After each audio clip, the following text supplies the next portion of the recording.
Blood dripped from Commander Sereth Val Thun's ceremonial blade as he executed the last of his senior officers who had dared question his tactics. The violet liquid pooled at his feet, joining the rest of the day's consequences. 4 bodies.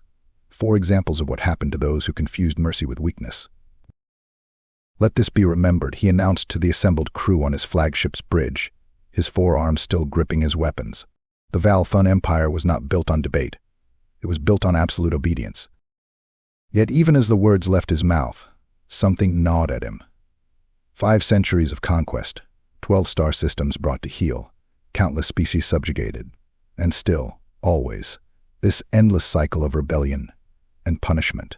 Perhaps that was why this latest human prisoner intrigued him so deeply. Sergeant Marcus Thorne had been captured 3 days earlier during the raid on Outpost 7. Sereth had watched through the combat feeds as the human single-handedly held a choke point, covering his unit's retreat. Even when wounded, even when surrounded, he had fought with a precision and discipline that seemed almost beautiful. Not the desperate flailing of prey, but the calculated moves of a warrior. Now, as Sereth stood before the observation window overlooking the detention level, he studied the human with growing fascination. Despite 3 days of his most skilled interrogator's efforts, Thorne had not broken. More remarkably, he had not raged or cursed or pleaded. He had maintained a dignity that seemed utterly at odds with his circumstances. "Bring him to my war chamber," Sereth commanded. "Perhaps it's time we had a proper conversation." The war chamber was Sereth's private sanctuary, its walls lined with trophies from 1,000 battles. The preserved heads of rival warlords stared with empty eyes at the weapons that had ended their reigns. Here, surrounded by the physical manifestations of his power, Sereth felt most in control. When they dragged Thorne in, the human's face was a mask of fresh bruises, but his eyes, those strange, single-colored human eyes, remained clear and steady. The guards forced him to his knees before Sereth's raised command platform. "Do you know," Sereth began, lifting a ceremonial blade from its display. "This weapon ended the 3-century reign of the Krellick's dominion. Their supreme patriarch knelt where you kneel now. He died begging for mercy." Thorne, Marcus J., Sergeant, Service Number 874421. Sereth's blade whipped out, stopping a hair's breadth from the human's throat. "Your protocol grows tiresome, Sergeant. There is no one here to witness your defiance. No one to admire your hollow courage." For the first time, Thorne smiled. It was a small expression, barely a twitch of his split lips, but it carried a weight that made Sereth's blade hand twitch. "You're wrong, Commander," Thorne said quietly. "There is always a witness. Every time we choose who we are, what we stand for, we witness ourselves. And that's the one audience we can never escape." Sereth's secondary heart skipped a beat. He lowered the blade slowly, studying the human with new intensity. "You speak of choice. Yet here you kneel, broken and defeated. What choice remains to you?" "The most important one. The choice of who I am, even in defeat." Thorne's voice grew stronger. "You can break my body, Commander. You can end my life. But you cannot make me betray who I am. That power remains mine alone." Rage flared in Sereth's chest, the familiar, comfortable anger that had driven him for centuries. His blade arm tensed, and then relaxed. "You truly believe this, don't you? This absurd human concept of honor above survival." "It's not just a human concept, Commander. Every sentient species has some form of it. Even yours, I'd wager. The real question is when you lost yours." The words struck like physical blows. Sereth's guards tensed, expecting violence, but their commander remained unnaturally still. "You dare?" "Yes, I dare." Thorne's voice cut through the chamber like a blade. "Because someone needs to tell you the truth. You surround yourself with trophies of death, rule through fear, and call it strength. But strength without honor is just violence. Power without principle is just tyranny." Sereth moved with explosive speed, his blade opening a thin line of red across Thorne's cheek. "I could kill you where you kneel. But you won't." Thorne didn't flinch, didn't even blink as blood trickled down his face. "Because I fascinate you. Because in all your centuries of conquest, you've never met someone who wasn't afraid of you. And you need to understand why." The silence that followed was absolute. Even the guards seemed to hold their breath. Finally, Sereth spoke, his voice barely above a whisper. "Leave us." When they were alone, Sereth descended from his platform until he stood eye to eye with the kneeling human. "Explain." "Fear is a weapon that always turns against its wielder," Thorne said. Every being you terrorize into submission becomes a potential enemy, waiting for their chance to strike. But honor builds bonds that can't be broken by force. My men would die for me not because they fear punishment, but because they know I would die for them first. And this is why you resist this abstract principle. No, I resist because it's right. Because every time someone stands up to tyranny, it gives others the courage to do the same. Because maybe, just maybe, even a warlord can remember what honor feels like. The conversation lasted hours. Sirith found himself speaking of things he had never voiced aloud, doubts that had plagued him through centuries of rule, questions that had no easy answers. Thorn listened, challenged, argued, but never with fear or hatred. It was unsettling. Days passed. Their discussions continued, growing more profound, more personal. Sirith began to see his empire through new eyes, not as a testament to his power, but as a monument to his failure to understand true leadership. Then came the attack. The first explosion rocked the station just as Sirith was beginning another session with Thorn. Alarms screamed as human strike forces breached multiple levels simultaneously. It was a masterfully coordinated assault, one that could only have been planned with inside knowledge. Sirith's first thought was betrayal, that all of Thorn's talk of honor had been a ruse.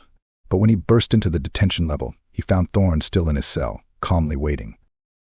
"Your people are here," Sirith snarled. "You knew they were coming." "No," Thorn replied steadily. "But I hoped they would try.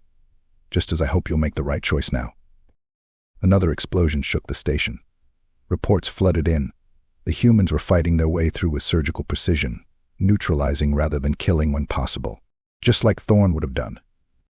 Sirith stood frozen in indecision as centuries of instinct warred with new understanding. "They'll free you." "Yes, but what happens next depends on you, Commander. You can respond with your usual brutality and perpetuate this cycle of violence. Or you can show yourself, that another way is possible."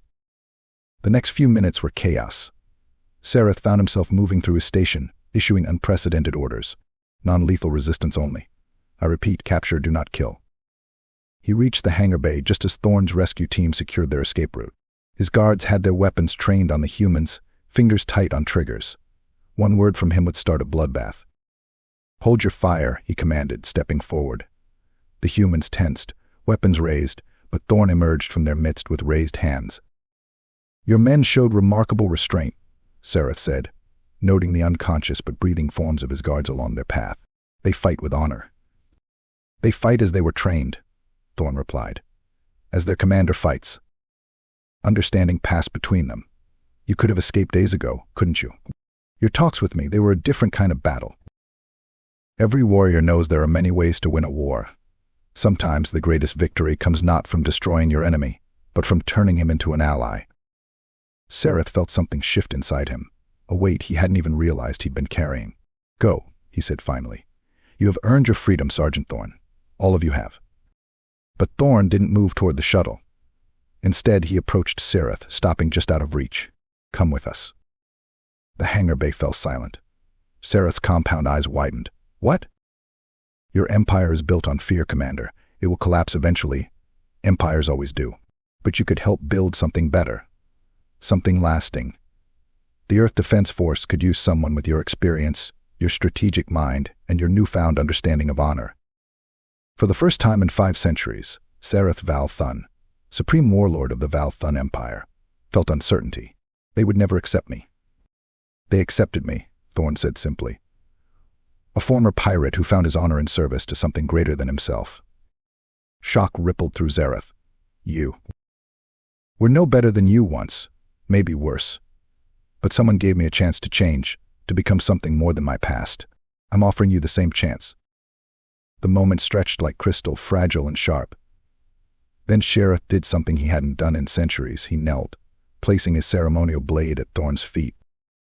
"I, Sirith Val Thun, surrender myself to Earth Force custody," he declared formally. "And I swear, on whatever honor I may yet reclaim, to dedicate my remaining years to making amends for my actions." The transformation of the Val Thun Empire sent shockwaves through the galaxy. Under a provisional council led by Sirith's more progressive subordinates, it began the painful process of reformation. Systems were granted autonomy, reparations were planned, and centuries of wounds began their slow healing. Sereth himself served 5 years in Earth custody before being granted a conditional advisory position in the Defense Force. His insights proved invaluable in preventing conflicts rather than winning them, in understanding and diffusing aggression before it exploded into violence. But his greatest contribution came in the training fields, where he worked alongside now Colonel Thorne to teach new recruits about honor, duty, and the true meaning of strength. Together, they forged a new generation of warriors who understood that the greatest battles are often won without firing a shot. Years later, during a quiet moment between classes, Thorne found Shareth standing alone in the memorial garden, staring at the monument to fallen warriors from 100 worlds. "Do you ever regret it?" Thorne asked. "Giving up your empire?" Shareth was silent for a long moment. "I regret that it took me 5 centuries to understand what you taught me in 10 days, that true power lies not in making others kneel, but in helping them stand. That honor is not a weakness to overcome, but a strength to embrace." He turned to face his former prisoner, now his closest friend. "You gave me something far greater than an empire, Marcus. You gave me back myself."